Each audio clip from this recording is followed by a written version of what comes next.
El día que entré en esa sala del tribunal, mi hija Amanda puso los ojos en blanco a su marido, como si yo fuera una simple anciana molesta. Pero cuando el juez me vio, el mundo se detuvo. «¿Doña Blanca?», murmuró, con los ojos muy abiertos. «¿Es usted de verdad?».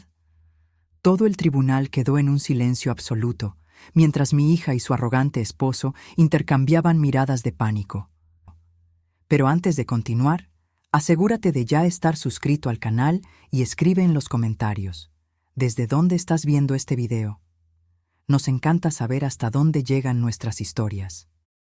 Mi nombre es Blanca, tengo 70 años, y hasta hace 6 meses era solo una abuela común. Todas las mañanas me despertaba a las 5:30 am, preparaba mi café en una taza antigua que mi difunto esposo, Alfredo, me había dado en nuestro 30º aniversario, y regaba mis orquídeas mientras veía el sol salir por la ventana de la cocina. Era una vida simple y predecible, pero llena de pequeñas alegrías que me mantenían conectada a los recuerdos del pasado. Por casi 50 años, fui la madre que sacrificó todo por mi única hija, Amanda. Trabajé como limpiadora durante el día, costurera por la noche, y los fines de semana vendía antojitos caseros en el mercado local. Todo para que Amanda pudiera estudiar en buenas escuelas y tener la vida que yo nunca tuve. Cuando ella se casó con Ricardo, un hombre con ojos fríos y una sonrisa que nunca llegaba a sus ojos, me tragué mi incomodidad y los recibía para el almuerzo del domingo con mis mejores platillos y una sonrisa que escondía mis preocupaciones. Después de la muerte de mi esposo, esperaba que Amanda y yo nos acercáramos. Cuán equivocada estaba. En lugar de encontrar consuelo una en la otra, ella empezó a verme como una carga. Sus visitas se volvieron mecánicas, sus llamadas más raras. La forma en que ella miraba la casa donde la crié, la casa donde dio sus primeros pasos, donde celebramos todos sus logros, cambió completamente. Ya no era un hogar de recuerdos, sino un activo a ser adquirido. La mayor decepción de mi vida sucedió un martes lluvioso de octubre. Yo había preparado bacalao con papas, la receta que a Amanda le encantaba en la infancia. Puse el mantel bordado que hice cuando entró a la universidad y hasta compré un arreglo de flores frescas para la ocasión. Cuando ellos llegaron, Ricardo entró sin tocar, como si ya fuera el dueño de la casa. Se tiró en el sillón que había pertenecido a mi Alfredo y encendió el televisor sin siquiera saludarme. Amanda traía una carpeta de documentos y esa mirada distante que había desarrollado en los últimos años, una mirada que pertenecía a una extraña, no a la niña que un día me tomaba la mano con tanta confianza. «Mamá, necesitamos hablar», dijo con una voz fría que me estremeció hasta los huesos. Se sentó en el borde del sofá, como si no quisiera quedarse ahí por mucho tiempo. «Ricardo y yo decidimos que esta casa es demasiado grande para usted. Ya no puede mantenerla sola». Sentí que mi corazón se apretaba mientras ella continuaba. «Encontramos un gran residencial para personas de su edad. Tendrá compañía, actividades, asistencia médica». «Pero Amanda, esta es nuestra casa», respondí, mi voz fallando. «Aquí está todo lo que construimos, todos nuestros recuerdos». Ricardo interrumpió sin quitar los ojos del televisor. «Los recuerdos están en la cabeza, doña Blanca, no en las paredes. A usted le gustará el residencial, es moderno, tiene jardín». Lo que él no dijo, pero sus ojos calculadores revelaban, era que ellos querían mi casa. La casa que Alfredo y yo construimos con tanto sacrificio a lo largo de décadas. La casa donde guardábamos no solo recuerdos, sino también una parte de nuestras almas. Amanda puso la carpeta sobre la mesa. «Ya nos encargamos de toda la documentación. Solo tiene que firmar». Su voz era mecánica, como si estuviera hablando sobre un contrato cualquiera, no sobre arrancar a su propia madre del único lugar que me quedaba en el mundo. Cuando me rehusé a firmar, el clima cambió rápidamente. Ricardo apagó el televisor y me encaró con una frialdad que nunca había demostrado tan abiertamente. «Doña Blanca», dijo, acomodándose la corbata cara que usaba, «usted necesita ser razonable. No puede seguir viviendo sola. La semana pasada olvidó la estufa encendida. Es peligroso. Aquello era una mentira descarada. Yo nunca había olvidado la estufa encendida en toda mi vida. Pero me di cuenta en ese momento de que ellos estaban dispuestos a inventar cualquier cosa para conseguir lo que querían. En los días que siguieron, intensificaron la presión. Traían agentes inmobiliarios sin avisarme, personas extrañas que medían mis cuartos y hablaban sobre potencial de remodelación, como si yo no estuviera presente. Amanda empezó a empacar mis cosas sin permiso, decidiendo por su cuenta lo que yo necesitaba llevar y lo que podría ser desechado o vendido. «Este vestido es tan viejo, mamá», decía, sosteniendo el vestido azul que usé en el funeral de mi esposo. «No lo va a necesitar en el residencial». Cada objeto que ella desechaba era como si me arrancaran un pedazo de mi historia. Fotografías antiguas, cartas de amor que Alfredo me había escrito, los libros que leíamos juntos en las noches de invierno. Todo eso, para Amanda y Ricardo, era solo estorbo, ocupando espacio en la casa que ellos ya consideraban suya. La gota que derramó el vaso fue cuando Amanda encontró mi joyero. Era una pequeña caja de madera tallada que Alfredo me había dado en nuestro primer aniversario de bodas. Dentro, además de algunas piezas de valor sentimental, estaba el collar de perlas que había pertenecido a mi madre. «Voy a guardarle esto», dijo, poniendo la caja en su bolso. «Estas cosas pueden desaparecer en el residencial». En ese momento, vi en los ojos de mi hija algo que nunca había notado antes: codicia. Pura y simple codicia, disfrazada de preocupación filial. Y por primera vez en mi vida, sentí una rabia que no sabía que era capaz de sentir. Esa noche, sola en mi cuarto mientras escuchaba a Amanda y Ricardo conversando en voz baja en la sala sobre cómo resolver el problema en el que yo me había convertido, lloré como no lloraba desde la muerte de mi esposo. Pero no eran solo lágrimas de tristeza, eran lágrimas de indignación, de revuelta contra la injusticia de ser tratada como un objeto desechable después de una vida entera de dedicación. Fue entonces que tomé una decisión. No me iría sin luchar. No permitiría que borraran mi existencia, que me redujeran a un inconveniente a ser resuelto. Con esa determinación recién descubierta, me sequé las lágrimas y empecé a pensar en cómo podría defenderme de aquellos que debían protegerme. Lo que no sabía era que, en poco tiempo, descubriría un secreto que cambiaría completamente el equilibrio de poder en esa casa. Un secreto que mi querido Alfredo había guardado para protegerme justamente de un momento como este. A la mañana siguiente, Amanda llegó temprano con más cajas y una determinación renovada. «Hoy vamos a organizar la oficina de papá», anunció ella, dirigiéndose al cuarto que yo mantenía intacto desde que Alfredo partió, hace 3 años. «No», respondí con una firmeza que la sorprendió. «Ese lugar aún no está listo para ser tocado». «Mamá, ya pasaron 3 años», replicó con impaciencia. «No podemos mantener un santuario para siempre. La casa necesita ser preparada para la venta». Me di cuenta en ese momento de que no importaba lo que yo dijera. Ellos ya habían decidido mi futuro. La casa sería vendida, con o sin mi consentimiento. Encontrarían una forma de declararme incapaz si yo no cooperaba. Cuando Amanda salió a buscar más cajas en el auto, entré en la oficina y cerré la puerta con llave. Aquel era el último refugio de los recuerdos de mi esposo, el lugar donde su olor aún flotaba en el aire, donde sus cosas permanecían exactamente como él las había dejado. Pasé los dedos por los libros en el estante, por los papeles organizados meticulosamente en carpetas, por el portarretratos con nuestra foto de bodas. Fue entonces que noté algo a lo que nunca había prestado atención antes. En el último estante de la librería, escondida detrás de una hilera de enciclopedias antiguas, había una pequeña caja fuerte empotrada en la pared. En 47 años de matrimonio, nunca supe de su existencia. Mis manos temblaban mientras yo intentaba imaginar la combinación. Probé nuestra fecha de matrimonio, el cumpleaños de Alfredo, el nacimiento de Amanda. Nada funcionó. Finalmente, en un impulso, intenté la fecha en que nos conocimos, esa tarde lluviosa de domingo en que nos refugiamos bajo el mismo toldo de una pastelería. Para mi sorpresa, la caja fuerte se abrió.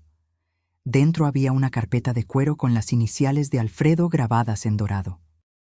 Al abrirla, encontré documentos que me dejaron sin aliento.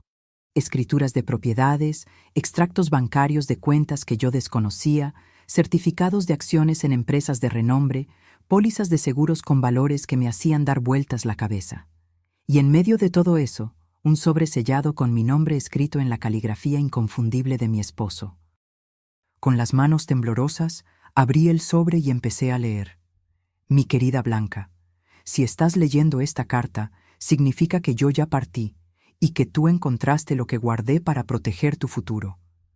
Perdóname por mantener en secreto nuestros verdaderos recursos financieros durante todos estos años. No fue por falta de confianza, sino por precaución. Siempre desconfié de las intenciones de Ricardo. Hay algo en él que me preocupaba desde el principio. Una ambición desmedida que me hizo temer por lo que podría suceder cuando yo ya no estuviera aquí para protegerte. Por eso, monté esta red de seguridad silenciosamente, invirtiendo cada centavo extra que conseguíamos ahorrar. Todo lo que está documentado en esta carpeta te pertenece exclusivamente a ti. Amanda solo tendrá derecho a una pequeña parte si, y solamente si, te cuida con el mismo amor y dedicación que tú siempre tuviste por ella.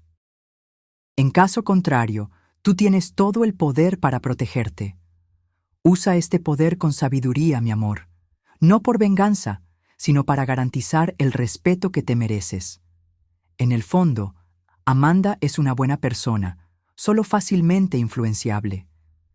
Pero si necesitas defenderte, ahora tienes los medios para hacerlo. Con todo mi amor, para toda la eternidad, Alfredo. Las lágrimas corrían por mi rostro mientras yo absorbía cada palabra. Mi Alfredo, siempre tan quieto y discreto, había construido un imperio en silencio para protegerme. Mientras yo creía que vivíamos modestamente, él invertía en propiedades, acciones y negocios que ahora valían una fortuna. Entre los documentos, encontré algo que me dejó con la boca abierta: la escritura del edificio donde Amanda y Ricardo vivían. El apartamento lujoso del que tanto se enorgullecían, que ostentaban como símbolo de su éxito, en realidad me pertenecía. Ellos pagaban alquiler a una administradora que depositaba el valor directamente en una cuenta a mi nombre, cuenta que yo ni siquiera sabía que existía. Había más. Alfredo poseía acciones en la empresa donde Ricardo trabajaba. No eran acciones menores, sino una participación significativa lo suficiente para influir en decisiones importantes, incluso sobre el futuro de empleados como mi yerno. Sentada en el suelo de la oficina, rodeada de papeles que representaban más dinero del que yo jamás imaginé poseer, me reí entre lágrimas. Amanda y Ricardo creían que me estaban echando de mi casa para quedársela, sin tener idea de que esta casa era la más pequeña de mis propiedades. Los golpes insistentes en la puerta me trajeron de vuelta a la realidad. «Mamá, abra esa puerta ahora mismo», gritaba Amanda. Rápidamente, guardé los documentos más importantes en mi bolso y devolví el resto a la caja fuerte, cerrándola cuidadosamente. Cuando abrí la puerta, Amanda me miró con irritación. «¿Qué está haciendo usted encerrada aquí adentro?» Solo me despedía. Respondí con una calma que la desconcertó. «Tienes razón, Amanda. Quizás sea hora de seguir adelante». Ella me estudió con desconfianza, pero luego su rostro se suavizó, creyendo que yo finalmente había cedido. «Me alegro de que haya entendido, mamá. Verá que es lo mejor para todos». Sí, estuve de acuerdo, sosteniendo firmemente mi bolso donde guardaba los documentos que lo cambiarían todo. Estoy segura de que cada uno tendrá exactamente lo que se merece. Esa noche, mientras Amanda y Ricardo celebraban su aparente victoria con una botella de vino caro en la sala, yo hice una llamada a un número que encontré entre los contactos de Alfredo. La doctora Elena Viana, abogada. «Doctora...» «¿Elena? Mi nombre es Blanca Mendonza. viuda de Alfredo Mendonça. Necesito su ayuda con algunos asuntos urgentes relacionados con mi herencia. Cuando colgué el teléfono, miré la fotografía de Alfredo en la mesita de noche y sonreí. Siempre lo supiste, ¿no, mi viejo? Siempre supiste que este día llegaría. Por primera vez en meses, dormí profundamente, no con la resignación de quien fue derrotada, sino con la tranquilidad de quien finalmente encontró su fuerza. La doctimo. Elena Viana era exactamente como Alfredo la describió en sus notas. Una mujer de mediana edad con ojos perspicaces que no dejaban escapar ningún detalle. Cuando entré en su oficina, 3 días después, ella ya había analizado copias de los documentos que le envié por correo electrónico y montado una estrategia preliminar. Doña Blanca, dijo después de ofrecerme un café, su esposo fue extremadamente meticuloso. Todos los documentos están en orden, las inversiones fueron hechas de forma legal y el testamento es absolutamente incontestable. Usted es, sin duda, una mujer muy rica. Esas palabras sonaban extrañas para mí, que siempre viví contando centavos para llegar a fin de mes. Pero la abogada continuó, mostrándome un informe detallado de todos mis activos. Lo más interesante, observó, es que su esposo estructuró todo de forma que su hija y yerno no puedan impugnar. La cláusula de comportamiento en el testamento es particularmente ingeniosa.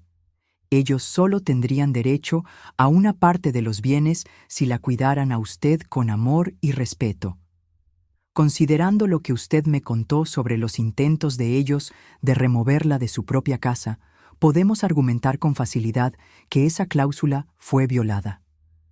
¿Qué debo hacer ahora?, pregunté, aún intentando absorber la magnitud de la situación.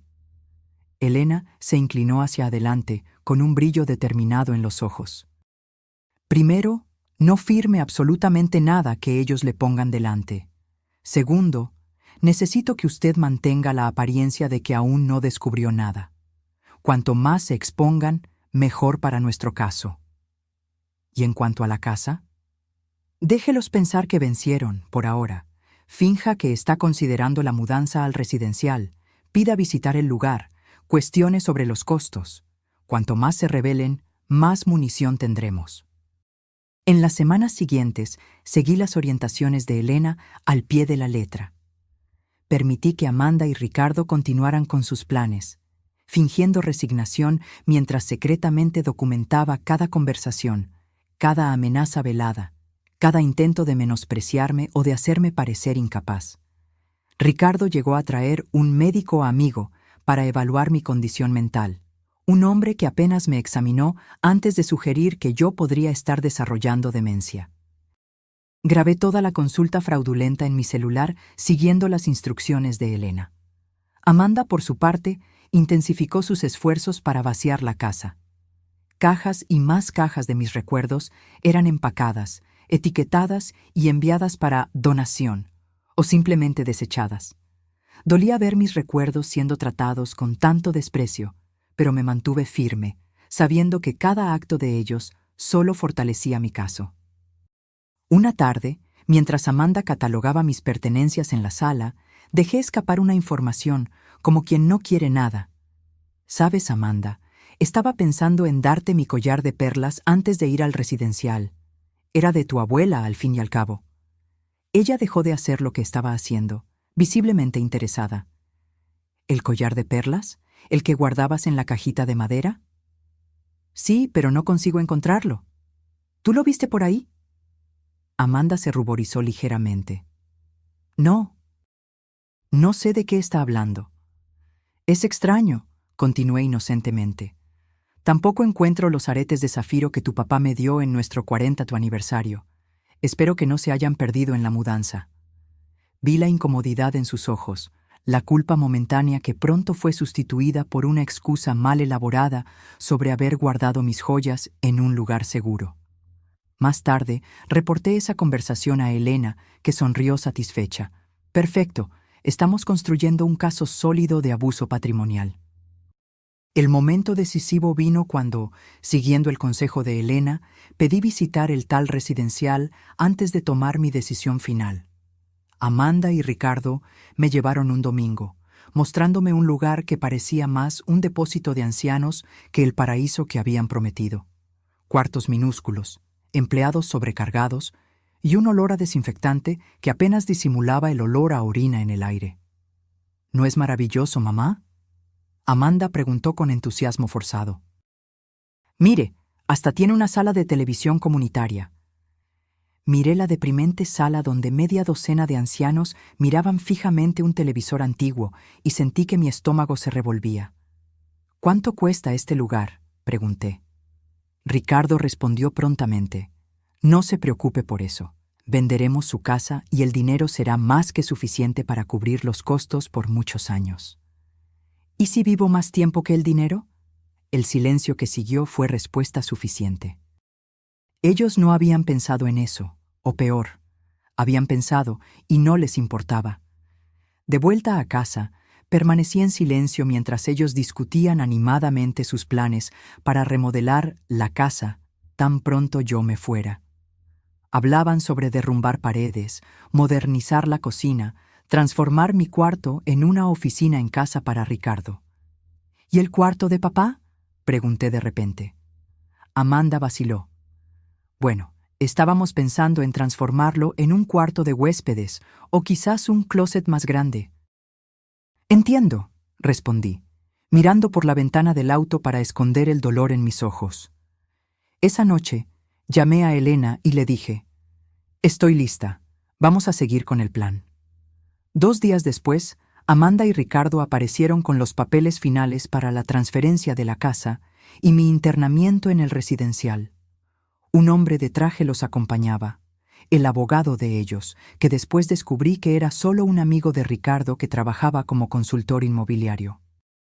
«Mamá, le trajimos los documentos para que firme», Amanda anunció, esparciendo papeles por la mesa de la cocina. «Tan pronto firme aquí y aquí, podemos finalizar su mudanza al residencial. Ya reservamos una vacante para la próxima semana».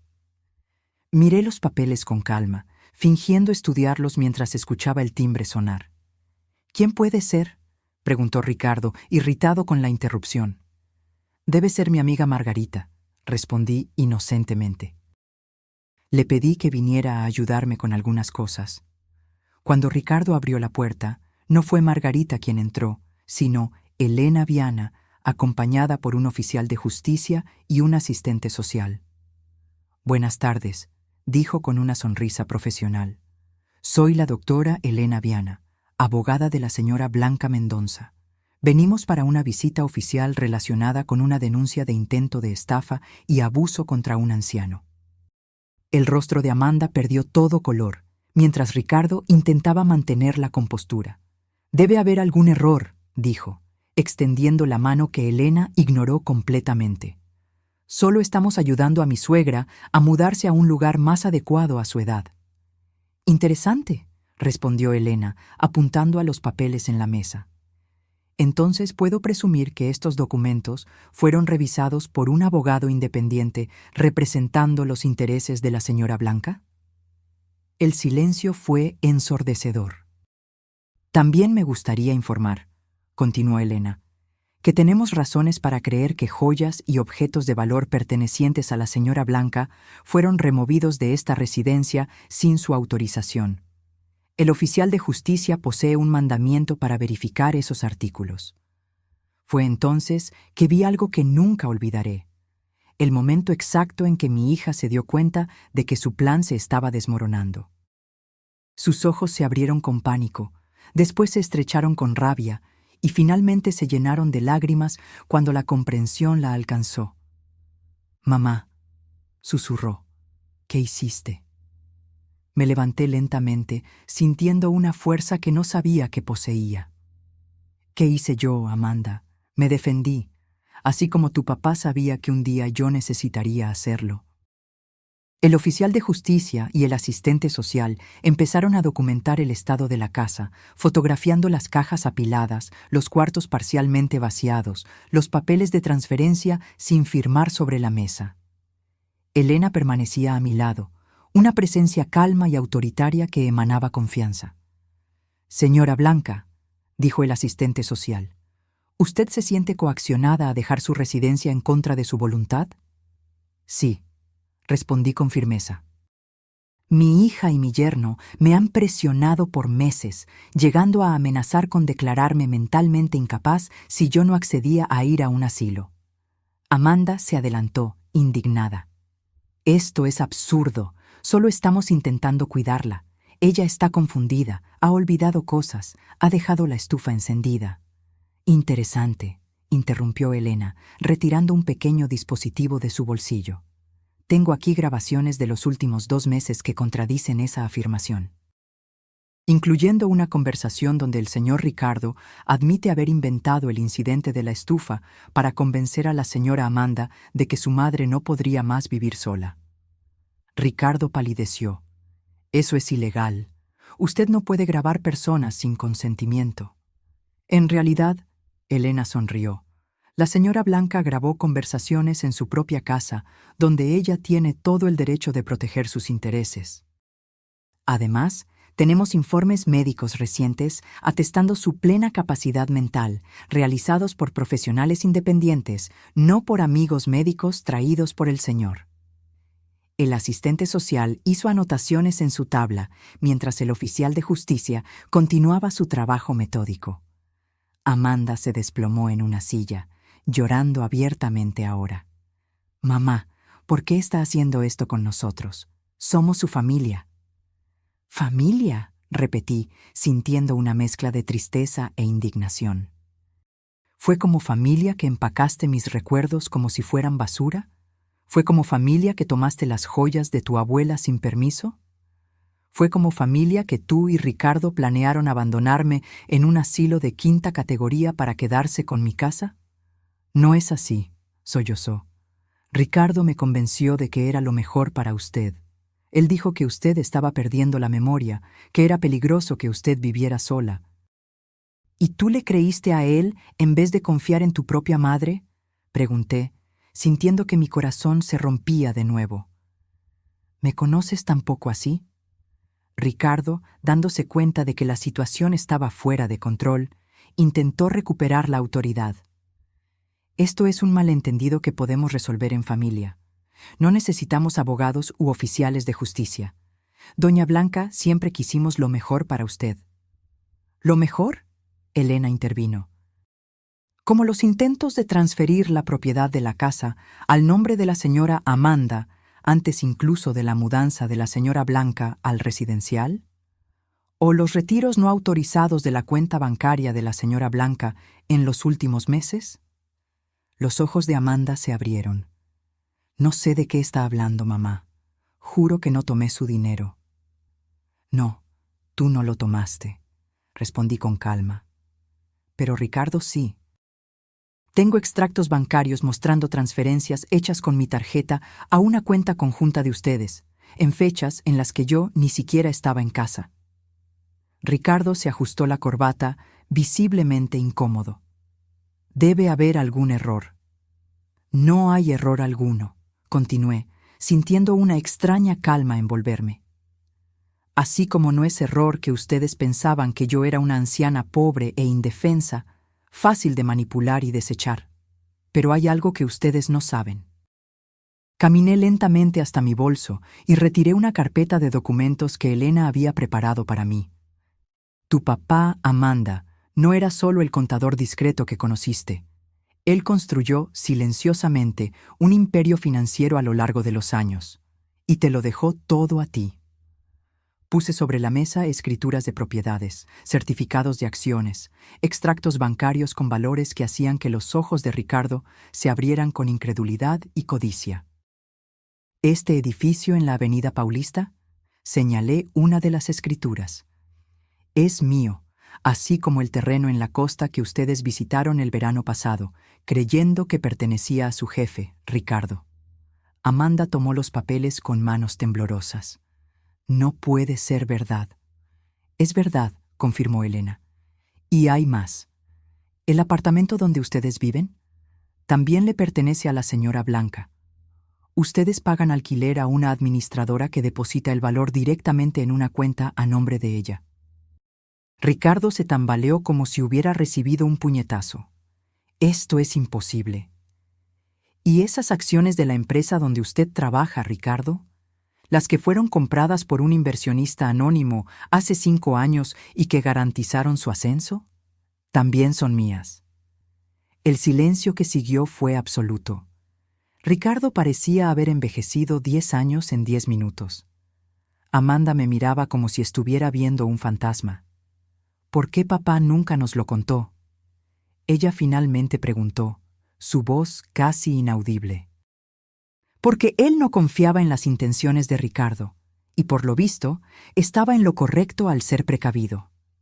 Ricardo intentó una última maniobra desesperada. Doña Blanca, podemos resolver esto.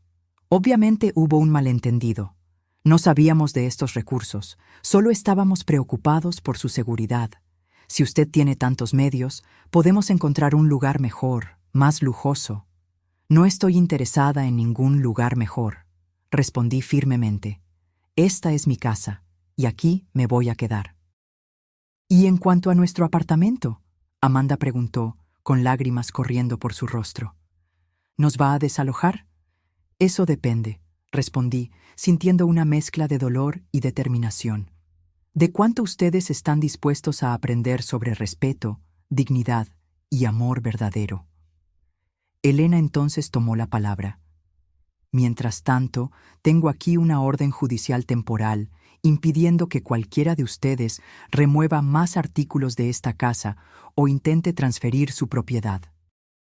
También solicitamos la devolución inmediata de todos los bienes ya removidos, especialmente las joyas de familia y documentos personales. Amanda se derrumbó en sollozos, mientras Ricardo permanecía paralizado, como si intentara procesar toda la información que acababa de recibir. El oficial de justicia continuaba su trabajo, fotografiando metódicamente cada cuarto, cada documento, cada prueba de lo que había sucedido en esa casa. Yo sugiero, dijo Elena con voz firme, que ustedes dos salgan ahora y piensen muy bien sobre sus próximos pasos. Estamos preparados para llevar este caso adelante, con todas sus consecuencias legales, a menos que lleguemos a un acuerdo que respete integralmente los derechos y deseos de la señora Blanca. Ricardo finalmente recuperó la voz, pero ya no era el hombre arrogante que yo conocía. Había miedo en sus ojos. ¿Cuánto vale todo esto?, preguntó, haciendo un gesto en dirección a los documentos. Elena sonrió fríamente. Mucho más de lo que usted jamás podría pagar en una vida entera de trabajo, señor Ricardo. Ahora sugiero que ustedes se retiren. Cuando la puerta se cerró detrás de ellos, sentí que mis piernas flaqueaban. Elena me amparó hasta el sofá, donde me desplomé, exhausta emocionalmente. Usted fue muy valiente, dijo, sentándose a mi lado. No todos tendrían la fuerza para enfrentar a la propia familia de esa manera. No sé si fue coraje o desesperación, confesé, observando al asistente social aún haciendo anotaciones. Nunca quise llegar a este punto. Desafortunadamente, muchas veces son los que más amamos, los que más nos lastiman, Elena respondió. Pero ahora usted está en control. ¿Qué desea hacer a seguir? Miré alrededor de la sala, a las paredes que presenciaron tantos momentos de mi vida, a los espacios vacíos donde antes había fotografías y recuerdos. Quiero recuperar mis cosas, respondí con firmeza. Y después, quiero que Amanda entienda exactamente lo que ella hizo. No por venganza, sino porque ella necesita aprender. En los días que siguieron, recibí llamadas desesperadas de Amanda. Al principio, las ignoré todas, siguiendo el consejo de Elena para mantener distancia hasta que los aspectos legales fueran resueltos. Ricardo, por otro lado, desapareció completamente. Supe después que él había pedido licencia en el trabajo y viajado para resolver asuntos personales. Una semana después de la confrontación, Elena me trajo noticias. Recibimos una propuesta de acuerdo, dijo, entregándome una carpeta. Su yerno está dispuesto a devolver todas sus posesiones, reconocer públicamente que usted está en pleno dominio de sus facultades mentales y renunciar a cualquier reivindicación sobre su casa o patrimonio.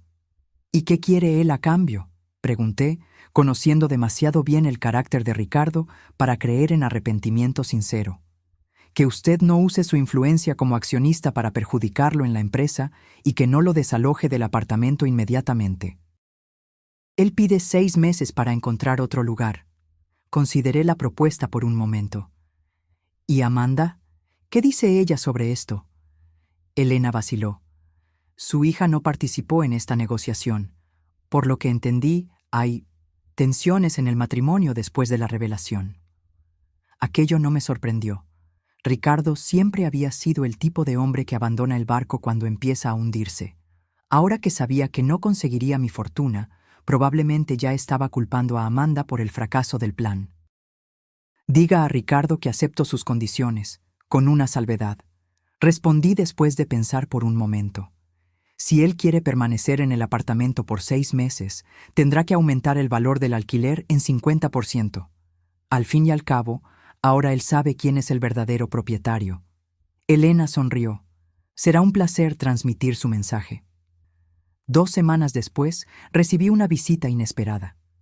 Amanda estaba en mi puerta, sola, con ojeras profundas y el rostro marcado por noches de insomnio. ¿Puedo pasar?, preguntó tímidamente, tan diferente de la mujer arrogante que había intentado echarme de mi propia casa. Abrí la puerta en silencio y la dejé pasar. Ella cargaba 2 grandes cajas que puso cuidadosamente sobre la mesa de la sala. «Sus joyas», dijo con voz embargada. «Todas ellas, y también sus álbumes de fotografía, las cartas de papá, todo lo que yo tomé». Abrí la primera caja y ahí estaban, intactos, los tesoros de mi vida, el collar de perlas de mi madre, los aretes que Alfredo me había dado, el anillo de compromiso con el pequeño zafiro que él ahorró por 1 año para comprar. Ricardo y yo nos separamos. Amanda dijo abruptamente, rompiendo el silencio. Él me culpó por todo. Dijo que yo debería haber notado que papá nunca viviría tan modestamente si no tuviera algo escondido. No respondí, solo continué verificando el contenido de las cajas, asegurándome de que todo estaba allí. «Mamá», continuó, la voz temblorosa, «sé que no merezco su perdón. Lo que hicimos, lo que yo permití que fuera hecho, es imperdonable. Pero necesito que usted sepa que yo realmente creí que estaba haciendo lo correcto». Finalmente levanté los ojos hacia ella. Y lo correcto era sacarme de mi casa, desechar mis recuerdos como basura, tratarme como una niña senil. «No», admitió, lágrimas corriendo libremente. «Ricardo me convenció de que usted estaba empeorando, que era peligroso que usted viviera sola. Él inventó historias sobre usted olvidando cosas, dejando la estufa encendida. Y yo le creía a él en vez de confiar en mi propia madre». «¿Por qué, Amanda?», pregunté, sintiendo el peso de décadas de amor aparentemente desperdiciado. «Después de todo lo que hice por ti, después de todos los sacrificios, ¿cómo pudiste creer que yo merecía ser tratada de esa manera?». Ella se sentó en el sofá, pareciendo más pequeña y más frágil de lo que jamás la había visto.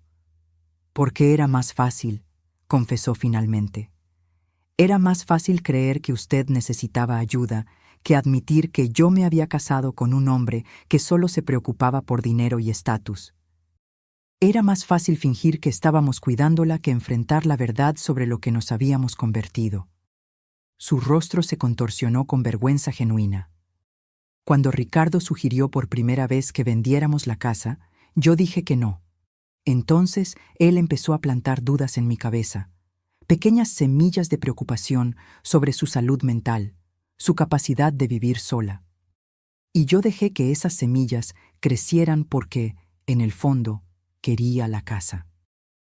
Quería transformarla, modernizarla, borrar las marcas del pasado que me hacían sentir culpable por no ser la hija que debería ser. Sus palabras me golpearon como una revelación. No era solo codicia, era culpa, era el deseo de borrar las evidencias de todo lo que yo había hecho por ella, todo lo que ella no conseguía retribuir. ¿Y ahora? Pregunté. ¿Qué quieres de mí, Amanda? Ella se secó las lágrimas con el dorso de la mano, como hacía cuando era niña. Nada. No merezco nada de usted. Solo vine a devolverle lo que es suyo y a decir que, aunque usted nunca me perdone, yo sé lo que hice y voy a pasar el resto de la vida intentando ser una persona mejor. Miré a mi hija, pues, a pesar de todo, ella aún era mi hija. Y vi algo que no veía en años: honestidad. No la manipulación calculada que Ricardo había perfeccionado, ni la falsa preocupación que ella había exhibido en los últimos meses, sino vulnerabilidad genuina. ¿Dónde estás viviendo?, pregunté. Con una amiga por ahora. Estoy buscando un apartamento pequeño que pueda pagar con mi salario. Asentí, absorbiendo la información. ¿Y el apartamento? Ricardo está allá, ella respondió.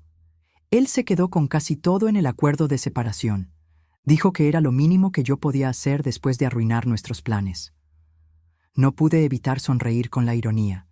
Ricardo continuaba siendo Ricardo, hasta el final. Amanda, dije finalmente, no puedo prometer que las cosas volverán a ser como antes. Rompiste algo profundo entre nosotras y va a tomar tiempo, si es que algún día sucede, reconstruir esa confianza. Ella asintió, aceptando mis palabras sin protesta. Pero, continué, tu papá creía que en el fondo tú aún eras la niña que él crió. Él creía que podrías encontrar tu camino de vuelta a la persona que deberías ser. Papá siempre fue mejor en ver el bien en las personas que yo, ella murmuró. Sí, estuve de acuerdo. Y quizás yo necesite aprender a tener un poco más de esa fe. No la perdoné ese día. No la invité a volver a casa, ni prometí olvidar lo que había sucedido. Pero cuando ella se levantó para irse, no la impedí de abrazarme brevemente, un contacto tímido e inseguro que contenía tanto arrepentimiento como esperanza.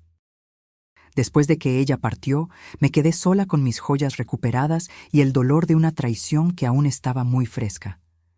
Pero por primera vez en meses, también sentí algo diferente.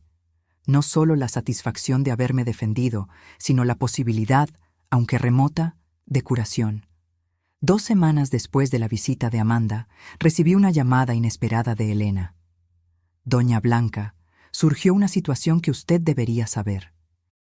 Ricardo no pagó el alquiler aumentado conforme a nuestro acuerdo y, por lo que supe, está planeando dejar el país. ¿Dejar el país? ¿Para dónde?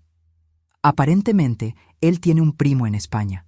Mis fuentes en su empresa indican que él renunció y ya está vendiendo sus pertenencias. Aquello no me sorprendió. Ricardo siempre fue del tipo que huye cuando las cosas se ponen difíciles. Lo que me sorprendió fue lo que Elena dijo a seguir. Hay otra cosa.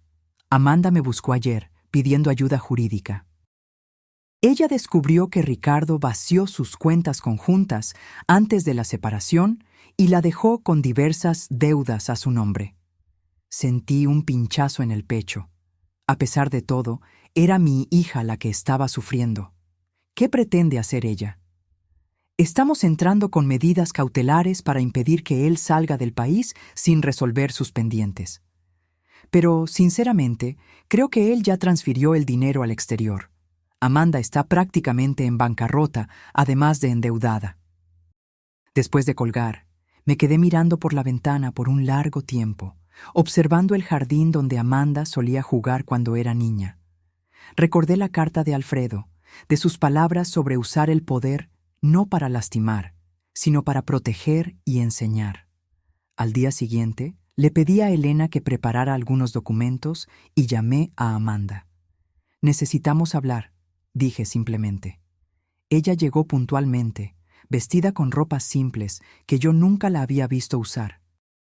El glamour de esposa de ejecutivo había desaparecido completamente. Elena me contó sobre Ricardo. Empecé tan pronto nos sentamos. Sobre las deudas, el dinero, todo. Amanda asintió resignadamente. Él planeó todo eso hace meses. Mientras fingíamos preocuparnos por usted, él ya estaba preparando su huida. Fui tan estúpida, mamá, tan ciega. Muchas mujeres inteligentes son engañadas por hombres como Ricardo, respondí. No te culpes por eso. Cúlpate por lo que tú me hiciste a mí, no por lo que él te hizo a ti. Ella bajó los ojos, aceptando la dura verdad en mis palabras. Tengo una propuesta para ti, continué, deslizando una carpeta por la mesa. No es caridad ni perdón automático, es una oportunidad. Amanda abrió la carpeta dubitativamente y sus ojos se abrieron al leer el contenido. ¿Esto es un contrato de trabajo? Sí, para la Fundación Alfredo Mendonça. Una organización que estoy creando para ayudar a ancianos víctimas de abuso familiar y abandono. La idea había nacido durante mis noches de insomnio, cuando me di cuenta de que mi historia no era única. ¿Cuántos otros ancianos estaban siendo manipulados por familiares codiciosos? ¿Cuántos estaban siendo forzados a dejar sus casas, a renunciar a sus vidas, sin tener la suerte que yo tuve de contar con un esposo precavido? ¿Usted quiere que yo trabaje para usted? Amanda preguntó, confundida. Quiero que tú trabajes para la fundación. Tu conocimiento en administración será útil. El salario es modesto, pero justo, y hay una cláusula de vivienda. Puedes ocupar el apartamento pequeño en el fondo de esta casa, lo que te ahorrará en alquiler mientras reorganizas tu vida. ¿Por qué? Ella susurró. ¿Por qué haría esto por mí después de todo? Me levanté y caminé hasta la ventana, observando mi jardín floreciendo bajo el sol de la tarde. No estoy haciendo esto por ti, Amanda. Estoy haciendo por la mujer que tú puedes llegar a ser. Por la hija que tu papá creía que tú aún eras, en el fondo. Y estoy haciendo por todos los ancianos que no tuvieron la suerte que yo tuve, que no tienen cómo defenderse. Me di la vuelta para encararla. Tu trabajo será arduo y frecuentemente doloroso. Vas a escuchar historias que te recordarán lo que tú misma intentaste hacerme a mí. Tendrás que mirar a los ojos de personas que fueron traicionadas por aquellos que debían amarlas. Y, quizás, a través de ese trabajo, tú entiendas verdaderamente lo que intentaste hacer. Amanda sostenía el contrato con manos temblorosas. No sé si merezco esta oportunidad. Probablemente no la mereces, respondí con honestidad. Pero tu papá siempre decía que el perdón no es algo que se merezca, es algo que se ofrece. No estoy lista para perdonarte completamente, pero estoy dispuesta a ofrecer un camino. En los meses que siguieron, transformé mi dolor en propósito. Con la ayuda de Elena, creé la Fundación Alfredo Mendonça, usando parte de la fortuna que mi esposo había acumulado para defender a aquellos que no podían defenderse solos.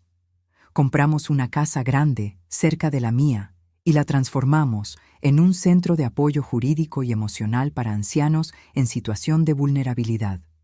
Amanda, fiel a su palabra, trabajaba incansablemente. Al principio, los otros empleados de la fundación la trataban con desconfianza. Todos conocían nuestra historia, que yo nunca intenté esconder. Pero con el tiempo, su dedicación genuina empezó a ganar respeto. La vía de redención no fue fácil para ella. Hubo días en que llegaba a casa, pues el pequeño apartamento en el fondo de mi casa se había convertido en su hogar, con los ojos rojos de tanto llorar después de escuchar historias particularmente dolorosas de ancianos abandonados o explotados. ¿Cómo puede mirarme todos los días sabiendo lo que yo intenté hacer?, me preguntó una noche, cuando nos encontramos en la cocina compartida. Porque veo que estás intentando cambiar, respondí simplemente. Y porque tu papá creía que tú podías ser mejor. Ricardo nunca regresó. Supimos, a través de contactos de la fundación, que él se había establecido en España y ya estaba involucrado con otra mujer, una viuda rica, por coincidencia o patrón. Parte de mí se preguntaba si debería alertarla, pero otra parte sabía que algunos depredadores solo son detenidos cuando encuentran una presa que muerde de vuelta. Un año después de la creación de la fundación, recibí una honra que nunca esperé, un premio de derechos humanos por nuestro trabajo con ancianos vulnerables. El día de la ceremonia, Mientras me preparaba para dar mi discurso, miré a la platea y vi a Amanda en la primera fila, aplaudiendo con lágrimas en los ojos. Esa noche, después de la ceremonia, mientras caminábamos por el jardín de mi casa, nuestro jardín, como estaba empezando a pensar, Amanda me entregó un pequeño paquete. «¿Qué es esto?», pregunté. «Ábralo», ella respondió nerviosamente. Dentro había un libro artesanal, hecho a mano. En las páginas, Amanda había pegado fotografías antiguas de nuestra familia, muchas de las mismas fotos que ella había empacado tan descuidadamente un año antes, pero ahora cada una venía acompañada de una carta escrita a mano, recordando el momento capturado y reflexionando sobre el significado de esos recuerdos. «Pasé meses buscando estas fotos», ella explicó. Algunas estaban con Ricardo, otras con amigos a los que se las regalé sin pensar. Quería reunir nuestros recuerdos nuevamente, no para borrarlos, sino para honrarlos. Hojeé el libro con cuidado, sintiendo el peso de las décadas de historia familiar en mis manos. En la última página había una foto reciente de la fundación, con todo el equipo reunido enfrente del edificio, y abajo una simple inscripción: «Para mi mamá, que me enseñó que nunca es demasiado tarde para empezar de nuevo». Y para mi papá, que siempre supo que yo encontraría mi camino de vuelta. Esa noche, por primera vez en más de un año, abracé a mi hija sin reservas. No era un perdón completo. Algunas heridas son demasiado profundas para cicatrizar completamente. Pero era un comienzo, un reconocimiento de que ambas estábamos cambiando, creciendo, aprendiendo a ser una familia nuevamente, esta vez basada en respeto mutuo en vez de obligación. Mientras observábamos las estrellas desde nuestro jardín compartido, pensé en Alfredo y en cómo él había planeado todo esto. No solo la protección financiera, sino también la posibilidad de redención. Él conocía a nuestra hija mejor que cualquiera de nosotras. Sabía que ella podría perderse, pero también creía que ella podría encontrar su camino de vuelta a la luz. Y mientras las estrellas brillaban encima de nosotras, sentí que él tenía razón, sobre todo. 18 meses después de la creación de la fundación, recibí una noticia que lo cambiaría todo nuevamente. Uno de los abogados voluntarios que trabajaba con nosotros me buscó con una expresión grave. «Doña Blanca, encontramos algo que usted debería ver», él dijo, entregándome una carpeta. Durante nuestra investigación para el caso de la señora Olivia, descubrimos que el mismo esquema fue usado contra varias otras ancianas. ¿Y adivine quién está detrás de todo? Abrí la carpeta y sentí que mi sangre se helaba. Ahí estaba Ricardo, usando otro nombre, pero inconfundible en las fotografías de vigilancia. Él había regresado a Brasil secretamente y estaba operando un esquema sofisticado para engañar a viudas ancianas, haciéndolas firmar documentos que transferían sus propiedades a empresas fantasma. «Él volvió», murmuré, «y está haciendo lo mismo con otras mujeres». El abogado asintió sombríamente. «Ya informamos a las autoridades, pero necesitamos a alguien que lo conozca para hacer una identificación formal, alguien que pueda testificar sobre sus métodos y su personalidad». Esa noche, conversé con Amanda sobre el descubrimiento. Ella palideció al ver las fotografías y los documentos. Él no cambió nada, ella dijo con amargura. Solo encontró nuevas víctimas. Las autoridades quieren que testifiquemos contra él, expliqué. Yo ya decidí que voy, pero tú no necesitas involucrarte si no quieres. Amanda me miró con una determinación que me recordó a mí misma. No, mamá, necesito hacer esto. Necesito enfrentarlo, no solo por nosotras, sino por todas esas mujeres. En las semanas siguientes, trabajamos con la policía y el Ministerio Público, proporcionando testimonios detallados sobre los métodos de Ricardo, las manipulaciones sutiles, las pequeñas mentiras que gradualmente escalaban para fraudes completos. Amanda, en particular, fue crucial al explicar cómo él la había convencido a participar en el plan contra mí. Cómo él plantaba dudas e inseguridades, cómo él gradualmente aislaba a sus víctimas, Cuando el día del juicio finalmente llegó, sentí una ansiedad que no experimentaba desde la confrontación en mi casa. El tribunal estaba lleno. Nuestro caso había recibido atención de los medios, en parte debido al trabajo de la Fundación, que ahora era conocida nacionalmente por su lucha contra el abuso financiero de ancianos. Cuando entré en el tribunal con Amanda a mi lado, sentí que todas las miradas se volteaban hacia nosotras. Las víctimas más recientes de Ricardo estaban sentadas juntas, mujeres con edades entre 65 y 85 años, todas con historias dolorosamente semejantes a la mía. Ricardo fue traído esposado, vistiendo un traje usado que contrastaba con la elegancia que siempre había exhibido.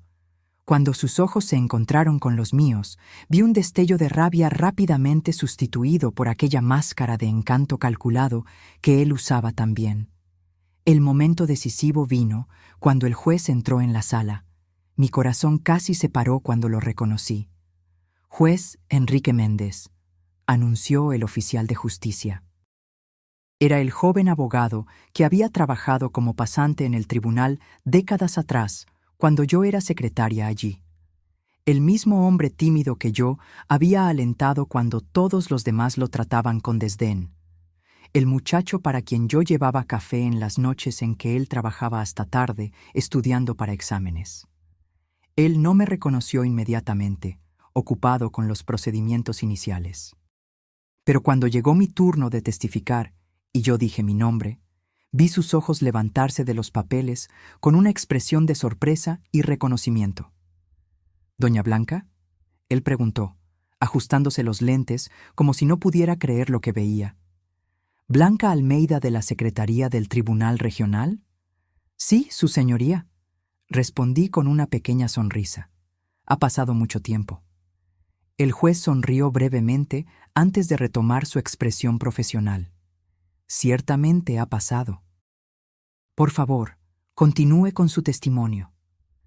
Durante las 2 horas siguientes, narré en detalles todo lo que Ricardo había hecho, cómo él había manipulado a mi hija, cómo había intentado despojarme de mi casa y dignidad, cómo había planeado abandonarme en un asilo de calidad dudosa. Hablé sobre el descubrimiento de la fortuna que mi esposo había dejado y cómo eso había frustrado sus planes.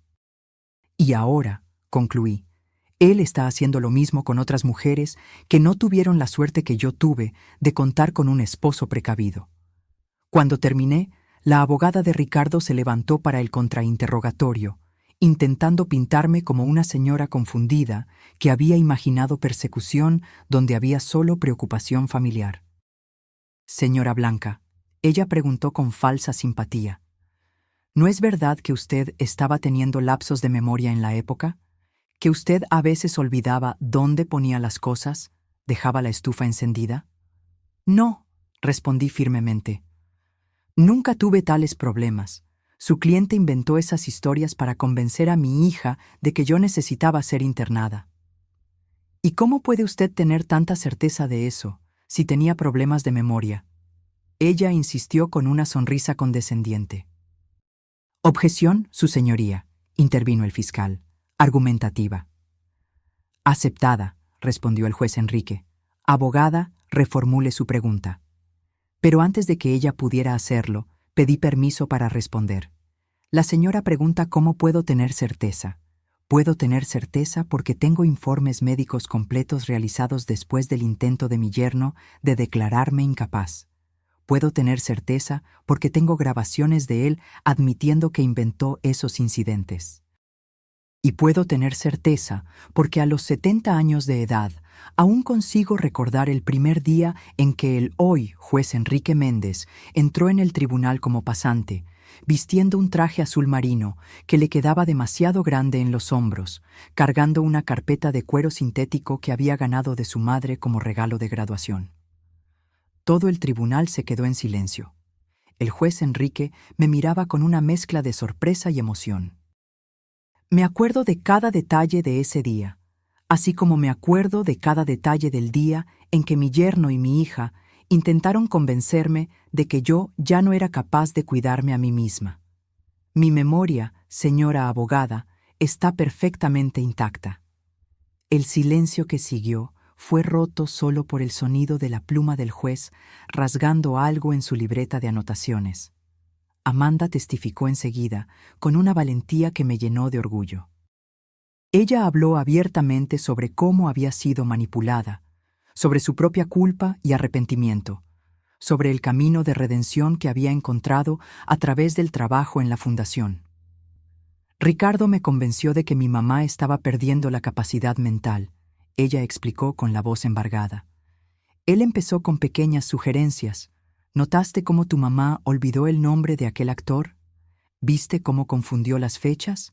Hasta que empecé a ver problemas donde no existían. Cuando Ricardo finalmente testificó, fue como ver a un actor en escena. Él negó todas las acusaciones. Se pintó como un yerno preocupado que solo quería lo mejor para su suegra. Llegó a derramar lágrimas falsas al hablar sobre cómo estaba herido con las acusaciones. Pero entonces el fiscal presentó las evidencias, grabaciones, documentos falsificados, testimonios de todas las otras víctimas cuyas historias eran casi idénticas a la mía. Y finalmente, registros bancarios mostrando cómo él había desviado dinero de todas ellas. Al final del juicio, que duró 3 días, el juez Enrique Méndez pronunció su sentencia. Ricardo Alves da Costa.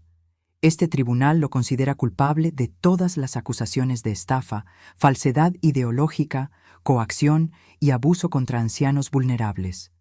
El señor explotó la confianza de familiares y de mujeres que, en sus años dorados, merecían protección y respeto, no manipulación y robo.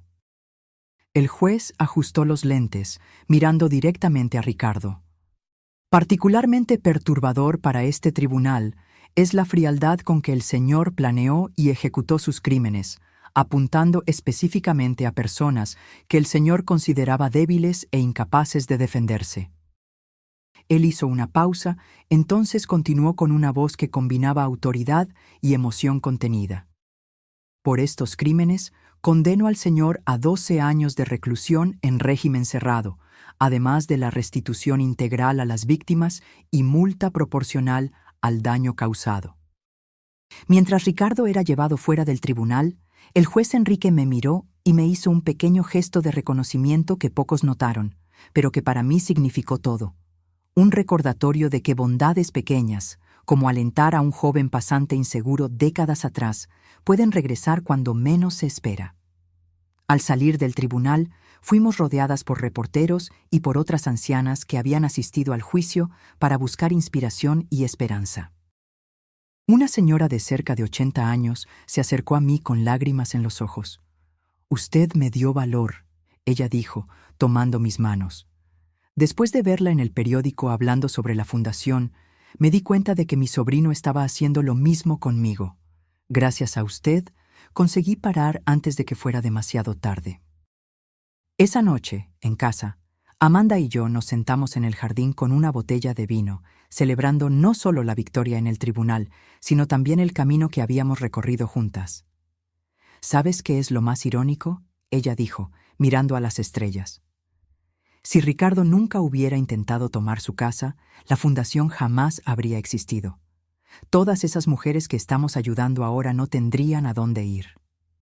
Tu papá siempre decía que incluso en las peores situaciones podemos encontrar propósito, respondí. Creo que, al final, él estaba en lo correcto sobre eso también. Amanda sonrió, una sonrisa que finalmente alcanzaba sus ojos, recordándome a la niña que ella había sido antes de que Ricardo entrara en nuestras vidas. Él estaría orgulloso de usted, mamá, de todo lo que usted construyó a partir del dolor. De nosotras dos, corregí gentilmente. Él siempre supo que tú encontrarías tu camino de vuelta. Miramos al cielo estrellado en silencio por algunos minutos, cada una perdida en sus propios pensamientos. La fundación se había convertido en más que solo un trabajo para nosotras. Era una misión compartida, un propósito que nos reconectó de una forma que yo nunca imaginé ser posible después de todo lo que habíamos pasado.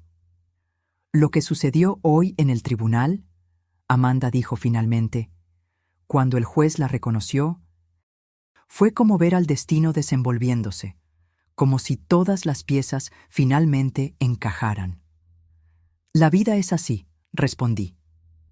A veces las gentilezas que ofrecemos regresan cuando más las necesitamos. Nunca imaginé que aquel joven pasante tímido un día se convertiría en el juez que condenaría a Ricardo. Usted siempre fue así, ¿no? Siempre ayudando a los otros sin esperar nada a cambio. Sonreí, recordándome de todos los pequeños gestos a lo largo de mi vida que nunca consideré extraordinarios. Llevar café a pasantes que trabajaban hasta tarde, defender a empleados más jóvenes de jefes tiránicos, ofrecer un hombro amigo a colegas en dificultades. Es solo la forma como fui criada, respondí. Tu abuela siempre decía que la bondad es la única inversión que nunca falla. Amanda levantó su copa. A la justicia y a la bondad que siempre regresa. 5 años pasaron desde el juicio de Ricardo. La Fundación Alfredo Mendonça se volvió una referencia nacional en la defensa de los derechos de los ancianos. Lo que empezó como una pequeña oficina de apoyo jurídico se expandió para 3 unidades en diferentes ciudades, ofreciendo no solo asistencia legal, sino también apoyo psicológico, actividades sociales y, más recientemente, vivienda temporal para ancianos en situación de vulnerabilidad. En una mañana soleada de primavera, yo estaba sentada en el jardín de la fundación, observando a un grupo de señoras participando de una clase de tai chi, cuando Amanda se acercó con un sobre en las manos. Llegó hoy, ella dijo, entregándome el sobre con el sello del Ministerio de Justicia. Creo que es lo que estábamos esperando. Con manos ligeramente temblorosas por la edad, ahora con 75 años, yo ya sentía el peso de los años en las articulaciones, abrí el sobre y leí su contenido. Fue aprobado, anuncié, sintiendo un nudo en la garganta. El proyecto de ley blanca para protección patrimonial y psicológica de ancianos vulnerables fue sancionado ayer. Amanda se sentó a mi lado, sus ojos brillando con lágrimas contenidas. Lo conseguimos, mamá. Realmente lo conseguimos. El proyecto, fruto de 3 años de trabajo incansable junto a legisladores y organizaciones de defensa de los derechos de los ancianos, creaba mecanismos legales más robustos para proteger a personas mayores de 65 años contra abusos financieros y psicológicos, especialmente aquellos perpetrados por familiares. Era la culminación de todo lo que habíamos aprendido con nuestra propia experiencia dolorosa, transformada en un instrumento que podría evitar que miles de otros ancianos sufrieran el mismo calvario. Tu papá estaría tan orgulloso, murmuré, guardando la carta cuidadosamente de vuelta en el sobre. No solo de nosotras, sino de cómo su previsión nos permitió crear algo tan más grande que nosotras mismas. Amanda tomó mi mano arrugada entre las suyas. A los 50 años, ella se había convertido en una mujer fuerte y compasiva, completamente diferente de aquella persona manipulada e insegura que casi me echó de mi propia casa. Su trabajo en la fundación la había transformado, así como me había transformado a mí. «Tengo algo para mostrarle», ella dijo, ayudándome a levantarme. «Una sorpresa que estamos preparando para la celebración del aniversario de la fundación». Caminamos juntas hasta la nueva ala del edificio principal, que había sido mantenida cerrada en las últimas semanas durante las remodelaciones. Amanda abrió la puerta y me condujo para adentro. Las paredes, antes vacías, ahora estaban cubiertas con fotografías, docenas de ellas enmarcadas cuidadosamente. Eran rostros de ancianos a los que habíamos ayudado a lo largo de los años, cada uno con una pequeña placa contando brevemente su historia. «Este es el corredor de las historias», Amanda explicó. «Queremos que todos los que visiten la fundación vean los rostros y conozcan las historias de las personas que ayudamos, para que entiendan que cada anciano no es solo un caso, sino una vida entera de experiencias, recuerdos y dignidad». En el centro de la pared principal había un espacio vacío esperando un cuadro más grande. «Y aquí», ella continuó, «irá su fotografía, mamá, con la historia que empezó todo esto». Sentí que mis ojos se llenaban de lágrimas. No sé si merezco un lugar de destaque así. Al fin y al cabo, tuve suerte. Muchos otros no tienen la protección que Alfredo me dejó.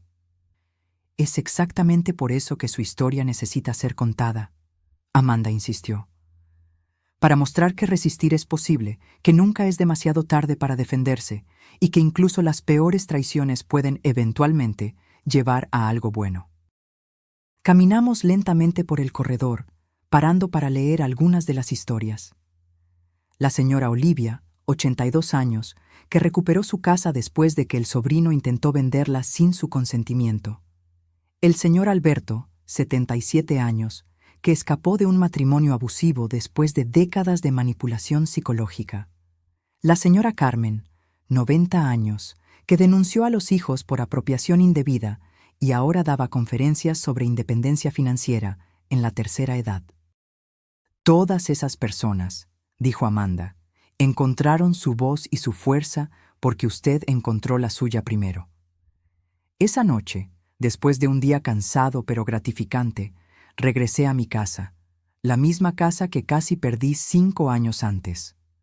Amanda ahora vivía en una casita propia cerca de la fundación, pero aún cenábamos juntas regularmente y, los domingos, ella venía a tomar desayuno conmigo, retomando una tradición que habíamos perdido durante los años difíciles.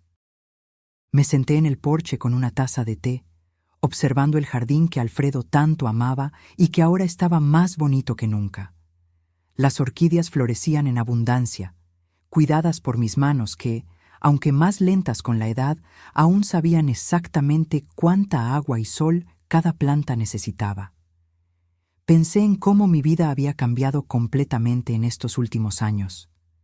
De la casi tragedia de perder mi casa y dignidad, surgió un propósito que nunca imaginé tener. De la traición de mi única hija, nació una reconciliación más profunda y verdadera de lo que nuestro relacionamiento anterior jamás había sido. En la mesa al lado de mi sillón estaba el viejo joyero que Amanda había intentado llevarse, ahora devuelto y restaurado. Lo abrí y tomé el collar de perlas de mi madre, pasando los dedos por las cuentas lisas y brillantes. Mañana lo usaría en la ceremonia de conmemoración del aniversario de la fundación, donde sería anunciado oficialmente el proyecto de ley blanca. Un pequeño sobre en el fondo de la caja me llamó la atención.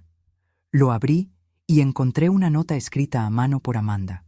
Mamá, nunca podré borrar completamente el dolor que causé, pero espero seguir siendo digna de la segunda oportunidad que usted me dio.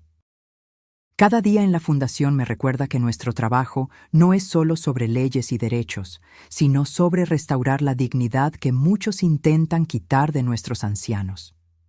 Gracias por enseñarme que nunca es demasiado tarde para empezar de nuevo. Nunca es demasiado tarde para hacer lo correcto. Con todo mi amor y gratitud, Amanda. Guardé la nota de vuelta en la caja, sintiendo una paz que solo viene cuando finalmente entendemos que incluso las experiencias más dolorosas pueden llevarnos a lugares que nunca imaginamos alcanzar. A la mañana siguiente, cuando me preparaba para la ceremonia, miré mi reflejo en el espejo. Vi los cabellos blancos que ahora usaba con orgullo, las arrugas que marcaban un rostro que había conocido tanto sufrimiento como alegría, los ojos que habían llorado tantas lágrimas, pero que ahora brillaban con propósito y satisfacción. Y pensé en lo que diría en mi discurso, en las palabras que me gustaría que otras mujeres de mi edad escucharan y se llevaran consigo. Nunca es demasiado tarde para defenderse. Nunca es demasiado tarde para transformar dolor en propósito. Y nunca, jamás, es demasiado tarde para descubrir su propia fuerza, incluso cuando aquellos que debían protegerla son los mismos que intentan derribarla. Cuando llegué a la fundación esa mañana, fui recibida por una multitud de rostros sonrientes. El equipo que habíamos construido, los ancianos que habíamos ayudado, autoridades y partidarios que creían en nuestra causa. Y en el centro de todo, Amanda, ahora directora ejecutiva de la fundación, me esperaba con un abrazo cálido y sincero. Al subir al escenario para dar mi discurso, miré a todas esas personas y sentí una profunda gratitud por todo. Sí, por todo, incluso por los intentos de Ricardo y Amanda de quitarme todo. Porque sin aquella oscuridad, yo jamás habría descubierto la luz que ahora iluminaba tantas otras vidas. Mi nombre es Blanca, empecé, ajustando el micrófono. Tengo 75 años y esta es la historia de cómo casi lo perdí todo, solo para encontrar un propósito más grande de lo que jamás imaginé.